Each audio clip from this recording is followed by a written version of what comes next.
పైన శివాలయం ఉంది. మన శివాలయంకి వెళ్ళే దారి చూడండి, ఎంత కొండ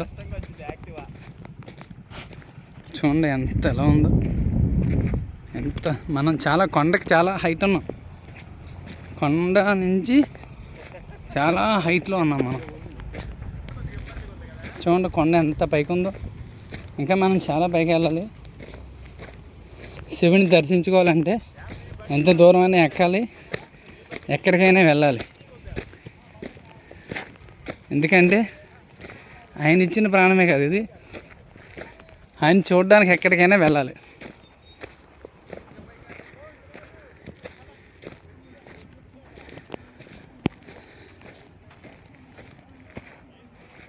చూడండి కొండ ఎలా ఉందో.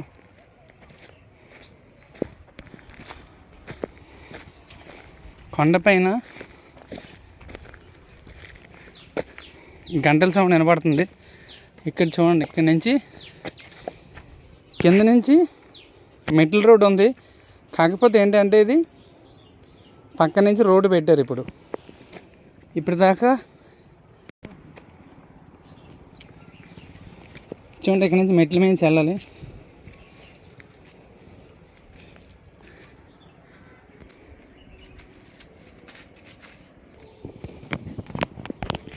ఇదే అండి శివాలయంకి వెళ్ళే దారి. పైన చాలా పైకి ఎక్కాలి మనం. ఏంటంటే ఇది విజయవాడ దగ్గర విసన్నపేట అనే ఊరు ఉందండి. ఆ ఊరి పైన కొండపైన శివాలయం ఉందన్నమాట. ఓకే, మీకు అక్కడికి వెళ్ళిన తర్వాత నేను పూర్తిగా చూపిస్తాను.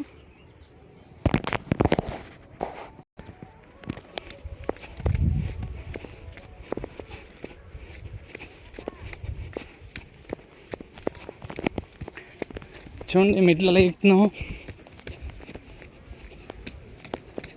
ఇంకా చాలా పైన ఉండండి చూడండి.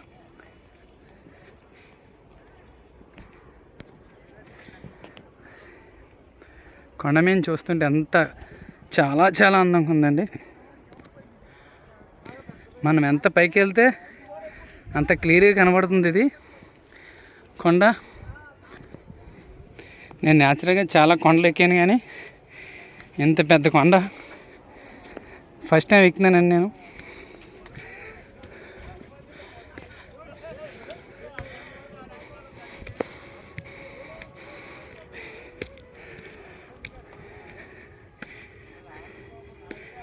దేవుని చూడాలంటే ఎక్కడికైనా వెళ్ళవలసిందే. రామ, జై శ్రీరామ్.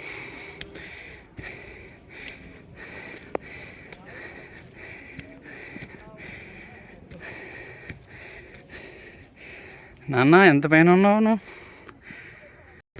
ఆనందానికి మరో పేరే. ఎంత పైన ఉన్నాను చూడండి.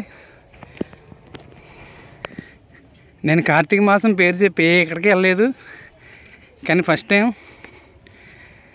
ఇంత పైకి వస్తున్నాను శివాలయంకి. పైన అంటే చిన్న చిన్న పైన కాదండి, చాలా పెద్ద పైన ఉన్నాం.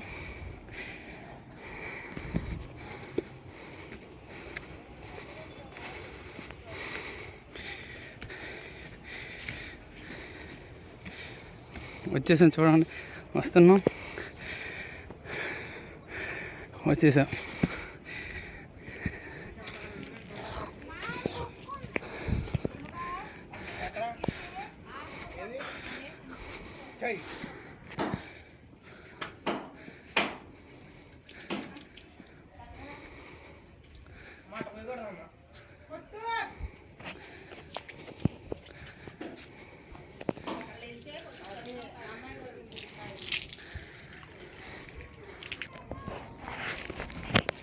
చూడండి నందీశ్వరుడు, శివ. ఈ కొండ మీద అన్ని సౌకర్యాలు ఉన్నాయండి. నీళ్ళు ఉన్నాయి, అన్నీ ఉన్నాయి. చూడండి ఎంత పైన ఉందో.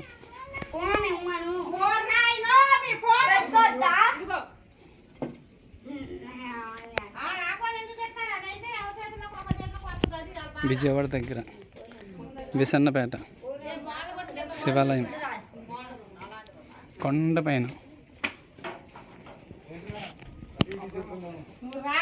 చూడండి,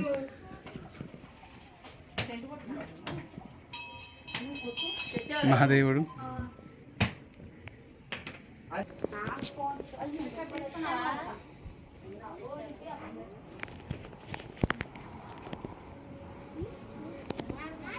భూమి చాలా హైట్లో చూడండి, కింద నుంచి ఎంత అలా కనిపిస్తున్నాయో.